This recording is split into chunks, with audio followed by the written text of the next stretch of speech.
The year 517 is remembered as part of the Dark Ages because humans were in a fierce war against creatures of darkness that were trying to take over Britain, not to mention that the immortal witch Nimue was spreading a deadly plague to wipe out mankind. King Arthur and Merlin the wizard had no choice but to confront Nimue with the help of her witch companions like Ganida, who betrayed her for the cause. By pretending they wanted a truce, Arthur got close enough to dismember and behead Nimue. Since she was immortal she could still live in that state, so they placed her body parts in separate chests that were sealed with a holy prayer and could only be broken with the words of a man of God. Then the knights scattered these chests all over the land. In the present day, a demon known as Hellboy arrives in Tijuana. He works as a special agent for the Bureau for Paranormal Research and Defense, and he's here to look for a co-worker who went missing months ago during a case involving vampires. Hellboy is shocked to find Agent Ruiz dressed up as a wrestler inside an arena, and Ruiz won't go back unless Hellboy fights him. At first Hellboy doesn't want to use his full strength, but Ruiz refuses to break out of character, so Hellboy is forced to fight seriously. As they exchange hits, Hellboy notices Ruiz's nails and fangs, so he grabs him to remove the mask and confirm his suspicions. Ruiz has been turned into a vampire. The crowd panics and runs away while Ruiz jumps on Hellboy to attack more viciously, almost killing the referee too. Hellboy immediately saves the man by picking Ruiz and throwing him away, accidentally impaling him on a post. Suffering over his own mistake, Hellboy runs to his friend to see him recover his true face, and before dying, Ruiz says the end is coming and calls him an Ungun Rama. Hellboy has no idea what that means and goes to drown his sorrows in alcohol, so two agents have to pick him up. Meanwhile, the fairy monster Gruagach visits the witch Baba Yaga because he wants advice on how to get revenge on Hellboy. Baba Yaga also wants to get back at Hellboy, so she teaches Gruagach how to bring back Nimue to help them with their plan. Later in Colorado, Hellboy goes to the Bureau's base to meet with Professor Trevor, who also happens to be his adoptive father. While Trevor helps Hellboy file down his horns, he gives him a new mission. He must go to the Osiris Club, which likes hunting dark creatures for sport, and help them hunt down giants. When Hellboy makes it to England, he meets the lords in charge of the Osiris Club, who take him to a secret room where they keep all the giant heads and relics from their hunts. Hellboy notices a picture showing the lords looking the same age and is interrupted by Lady Elizabeth, the club seer. She explains that she, the lords, and even Trevor were chosen by a powerful spirit to destroy something that would end mankind. This something turns out to be Hellboy, and Elizabeth shares the story of the night he came to this world. During World War II, the Nazis were losing the war, so they asked the necromancer Rasputin to bring something from another dimension to use as a weapon. The ritual didn't go well, but luckily the legendary Nazi hunter Lobster arrived with Trevor and Elizabeth to quickly kill all the Nazis and execute Rasputin with his claw. Trevor and Elizabeth's mission was to kill whatever came out of the ritual, but when Trevor saw the adorable baby Hellboy, he decided to adopt him instead. Trevor never told Hellboy any of this, and now he's upset he was summoned as a weapon, but Elizabeth points out Trevor changed him from a weapon into a protector. This isn't enough and Hellboy still ignores his father's call. In the meantime, Gruagach makes it to St. Sebastian's Abbey, where monks communicate with blackboards because they've made a vow of silence. Gruagach begins killing them all without mercy and only leaves one to make him guide him to the secret chamber where Nimue's head is kept. The chest is hidden behind a wall that Gruagach breaks, but grabbing it burns his hands because of the iron. The monk refuses to speak the incantation to free the witch, so Gruagach rips his tongue out and swallows it so that he can say it instead. The chest opens and Nimue is now awake again. The next morning, the lords show Hellboy how they've improved their old weapons with modern technology, and then they leave to look for the giants. In the countryside, they find the destruction and death left behind by the giants and follow their tracks to the river, where Hellboy is betrayed for being a demon. The lords begin stabbing him with their spears while Hellboy tries his best to defend himself, killing a few men only to be stabbed even more. When a few lords manage to surround him, they activate the electric frequency on their spears to electrocute him. Then they get ready to finish Hellboy with a sword, but at that moment a giant hand appears to attack the men while an unconscious Hellboy sinks into the river. Minutes later, Hellboy wakes up and leaves the river to remove the spear from his chest. Then he finds two giants feeding on all the lords' bodies. Suddenly a third one appears behind him and tries to kill him with a sword, which catches the other two giants' attention and they join the fight. Hellboy is weak but still manages to defend himself, starting by throwing a tree at a giant's eye and climbing on his head to cause the other giant to come after him, only to dodge at the last second so the giant kills his partner instead. Another giant sends Hellboy flying, but he recovers and grabs his face to hurt him in the eye and make him fall right into a tree that impales his head. Lastly, he grabs the sword dropped by the first giant and uses it to cut off the third enemy's limbs before smashing his head. As he starts to feel dizzy, Hellboy passes out while noticing a van coming for him. Meanwhile, Gruagach continues to kill people to recover all of Nimue's body parts. She can still use her hand if it's not attached, so she watches TV to learn about modern society, only to be disgusted by how idiotic people have become. Sometime later, Hellboy wakes up in a strange apartment with his wounds patched up. The person who saved him is Alice, a woman with the power to hear the voices of the dead. At first Hellboy doesn't recognize her because he hadn't seen her in 20 years, and he's sad to discover her parents died. Nowadays she works as a medium to connect people with their dead relatives, but she also has a confession to make. Ghosts tell her she should have killed Hellboy when she had the chance because he'll bring the end of the world. Suddenly Alice reveals that she has a shotgun under the table, loaded with angle bones that could instantly kill him. However, she lets go of it because she knows he's a good guy and tells Hellboy to hide with her under the table to avoid the glass. At that moment, a bunch of agents break through the window, so Hellboy starts beating them up until Trevor reveals himself, explaining they had thought Hellboy had been kidnapped by the enemy. An argument ensues as Hellboy tells him what the Lords did and how he knows about the Nazis now, but Trevor interrupts the complaining to introduce his son to Major Daimyo of the M11, the British equivalent of Trevor's bureau. Daimyo isn't happy about working with a demon, but they know about Nimue coming back, so they must join forces. Hellboy only accepts if he gets to bring Alice along, and Trevor gifts him a brand new customized pistol. Soon the new team arrives at the Osiris headquarters and Alice immediately experiences unbearable psychic pain from the screams of the dead. When they enter the building, they discover everyone has been brutally killed, even Elizabeth. Alice touches her head and channels Elizabeth's spirit, which appears out of Alice's mouth. She warns Hellboy that Nimue is free and searching for a king, so soon his true destiny will be fulfilled. Elizabeth's spirit suddenly starts screaming and she disappears when the team hears a strange noise. Hellboy goes to investigate and finds Gruagik taking the last chest, so he immediately attacks him. As they fight, their struggle causes the chest to break and Nimue's arm falls out. Gruagik defends himself by calling for his queen, which causes a vision of Nimue to appear and talk to Hellboy, telling him they're both creatures of darkness and they could team up against humans' unfair treatment.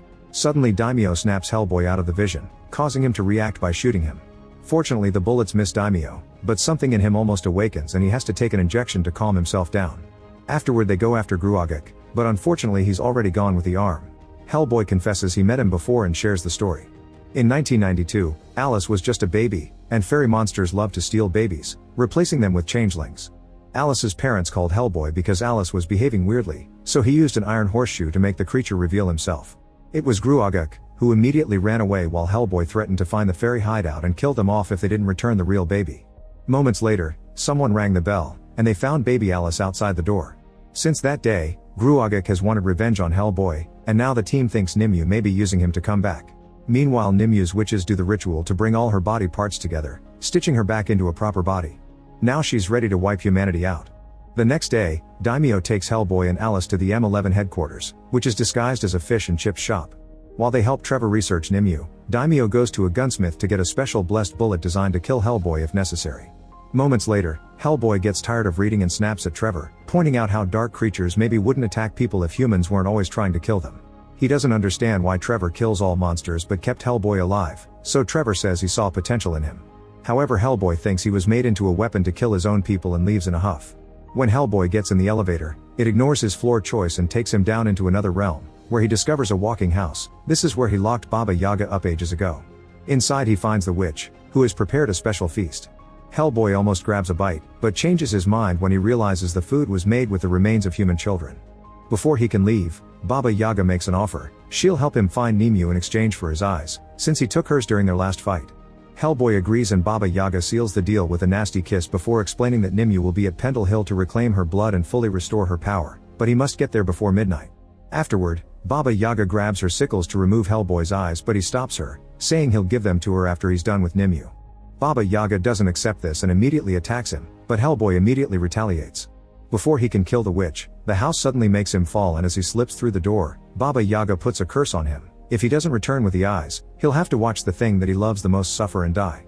Then Hellboy is dropped in Trevor's office, and the team leaves on a chopper to look for Nimue. During the trip, Alice repeatedly asks Daimyo about his facial scars until he shares his story.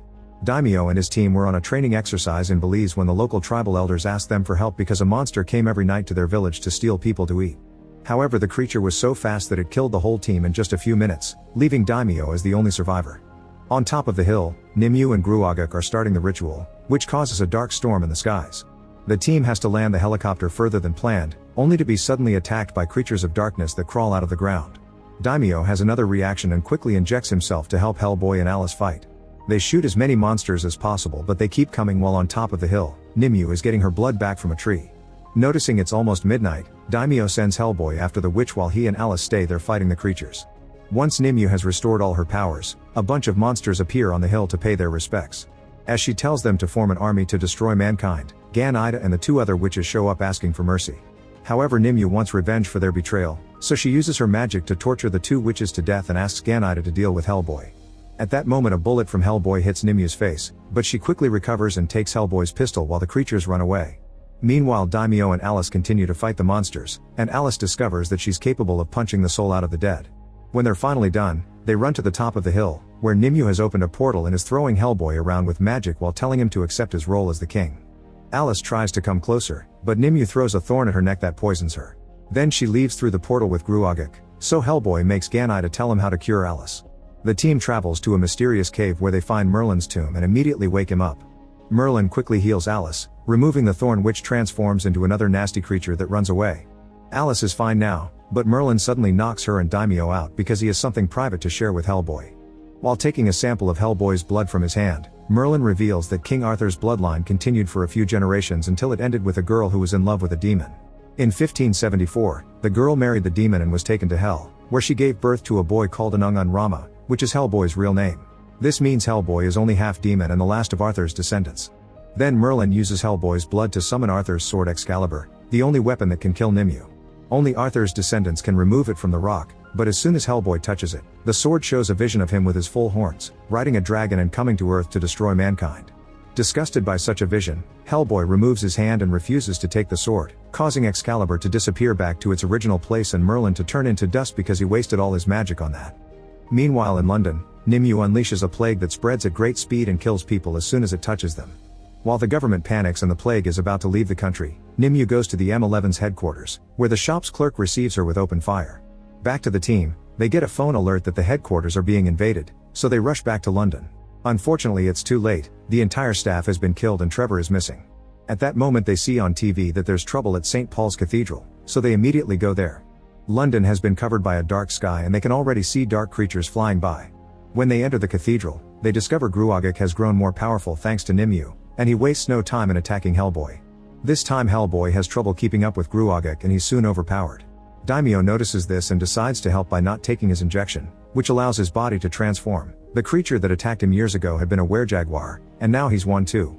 Hellboy and Daimyo start attacking Gruagik together with amazing teamwork, but Gruagik is still more powerful and knocks them both down.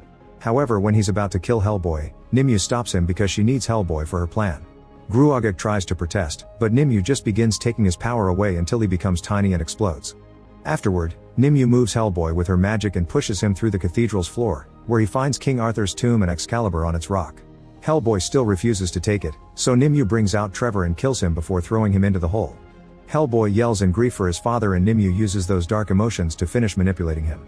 A furious Hellboy removes Excalibur from the rock and transforms into his true form, which includes huge horns and a flaming crown. As Arthur's body turns to ashes, Hellboy opens a crack in the ground that reaches the streets and releases a bunch of creatures from hell. These monsters immediately begin killing people in the most gruesome ways as they destroy the city and start fires. In the cathedral, Nimue offers herself as Hellboy's queen so they can rule together, and Daimyo loads his gun with the special bullet, ready to shoot his teammate. However, Alice acts first and summons Trevor's spirit, who reminds Hellboy that only he can choose who he is, not some prophecy.